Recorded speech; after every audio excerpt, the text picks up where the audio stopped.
Hola, buenos días. Mi nombre es Maricruz Barrantes Vargas y hoy les voy a estar hablando un poco sobre el sistema político alemán, como lo es alguna de sus características, cómo el ascenso del nacionalsocialismo afectó a dicho sistema y algunas de las consecuencias que surgieron a raíz de la división de Alemania entre la parte oriental y la parte occidental. Primeramente, hay que hablar de que la República Federal de Alemania es un estado federal que está organizado como una democracia parlamentaria. Su constitución establece que el poder del estado es del pueblo, mas sin embargo, el pueblo se lo pasa, le pasa el poder al parlamento. El estado también se divide en tres poderes: el legislativo, el ejecutivo y el judicial, donde eh, es una parte importante de la democracia de este país.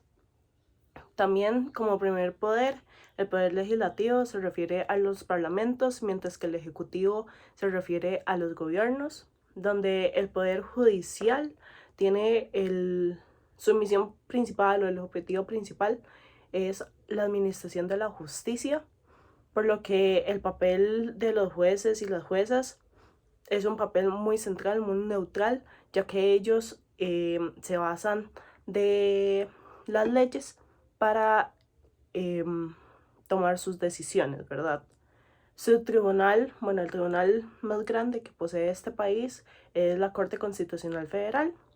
del que más adelante estaremos hablando un poco, y el presidente es el mayor cargo de autoridad en este país, seguido del presidente del Parlamento y posteriormente el presidente del Consejo.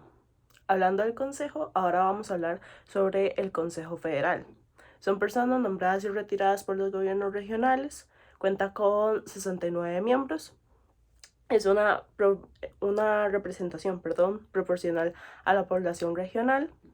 No cuenta con voto individual, mas sin embargo su portavoz es el primer ministro del estado y su presidencia se elige cada año.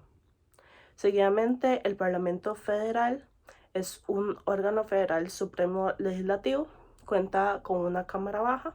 representa la voluntad del pueblo, algunas de sus funciones como la creación de leyes, la elección del canciller y el control, velan por el control del trabajo del Estado, por parte del Estado.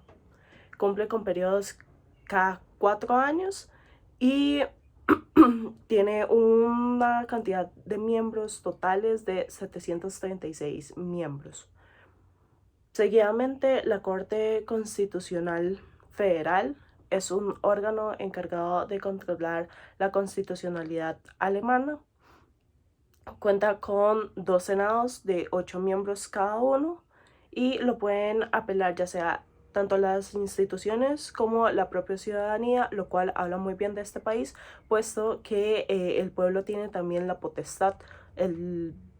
la voz, el voto de decir cuál es su punto de vista con ciertos temas y por ello tienen la posibilidad de apelarlo. También algunas de sus funciones cuentan con recursos de amparo constitucional, control de constitucionalidad de la ley, la resolución de conflictos de competencia y la declaración de inconstitucionalidad de partidos y su disolución. Es decir, que la Corte Constitucional Federal, como ya lo sabemos, es el tribunal más grande que tiene el sistema político alemán. Más sin embargo, ellos tienen la potestad de decir si un partido político sigue en vigencia o si ya es hora de derrocarlo. Seguidamente se hablará un poco sobre cómo fue el ascenso del partido nazi, el nacionalsocialismo, eh, y cómo este afectó al pensar y al sistema político alemán en sí. Luego de varios fracasos, especialmente del fracaso de la República de Weimar, el incremento en porcentajes de problemas sociales, ya sea como el desempleo y la pobreza en Alemania, fueron en incremento. Por ello, eh, la población tuvo gran temor porque no sabían si el gobierno próximo iba a tener las herramientas o la intención de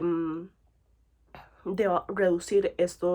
estos porcentajes. Es por ello que se crearon diferentes movimientos, dentro de los que se destaca uno de los más importantes, el partido nazi o el nacionalsocialismo, donde, como se les sabe y como es conocimiento de todos, fue un partido que fue incrementando o fue creciendo muy rápidamente. No fue un proceso exponencial, sino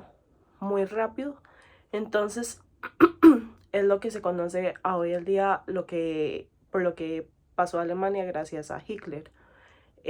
Sabemos que ellos fueron adquiriendo cada vez más poder e incluso ya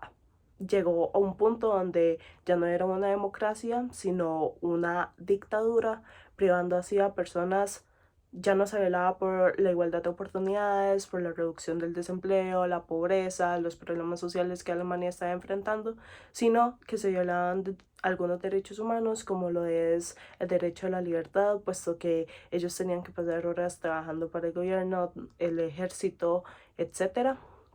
Y también incluso uno de los derechos humanos más importantes, el derecho a la vida, que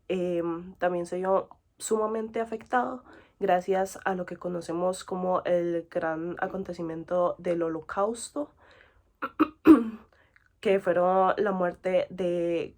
un número bastante grande de personas gracias a las distintas cámaras de gases y los centros de concentración por dicho partido. Esto afectó bastante, puesto que, como lo mencioné anteriormente, ya no era una democracia donde sí se podía llegar a mutuos acuerdos, sino que era una dictadura donde el partido nazi decidía violar eh, ciertos derechos fundamentales para la vida de los alemanes y las personas que en este país habitaban. Bueno, como último punto tenemos las consecuencias que sufrieron en diferentes aspectos, como el económico, el político, el social e incluso el cultural, gracias o a raíz de la división de Alemania entre el sector oriental, que está enfocado o dirigido por la URSS, la Unión Soviética, y la parte occidental, donde estaban colocados países como Francia, Gran Bretaña y los Estados Unidos. Cabe aclarar que esta división ocurre a finales de la Segunda Guerra Mundial, más sin embargo, la unificación de la misma fue gracias luego de la caída del muro de Berlín en 1990, donde se firma un tratado entre las partes de unificación, borrando así entre ambas Alemanias. Como sabemos, esto afectó a grandes términos ciertos aspectos importantes para la sociedad alemana, como lo es el político, puesto que grandes gobernadores, por decirlo así, o líderes como Gorbachev ya impulsaba la URSS a la apertura de sus mercados, ofreciendo ciertas libertades y cayendo en cuenta en que ya para la URSS no era factible seguir con esa parte de Alemania o dirigiendo esta parte del territorio alemán. También sucede una transición democrática donde los países alrededores como Checoslovaquia y Hungría deciden ir en busca de mayor democracia parlamentaria, es decir, estas consecuencias no solo se vieron reflejadas en la propia Alemania, sino también en los países alrededor, puesto que también eso afectó al sistema internacional. En el aspecto económico, también se vieron impulsados con ciertos negocios entre las partes o propiamente tratando de crecer la economía de cada una de las Alemanias en ambos distintos, pues diferentes, puesto que ellos no se llevaban muy bien, ¿verdad? Y en la parte cultural se implementaron ciertas culturas, la utilización de idiomas en este sector, y es por ello que ahora en Alemania además de turistas, no solo visitan turistas, sino también bien personas cuyos primeras lenguas o lenguas maternas son ya sea el francés, el francés o el inglés, y por supuesto el alemán, que es la lengua principal o la lengua, el primer idioma de este país europeo. Entonces sí, esas fueron algunas de las características del sistema político alemán, cómo afectó el partido, la ascensión del nacionalsocialismo al sistema alemán, y algunas de las consecuencias que se dieron gracias a estos acontecimientos. Entonces sí, eso sería todo y muchas gracias.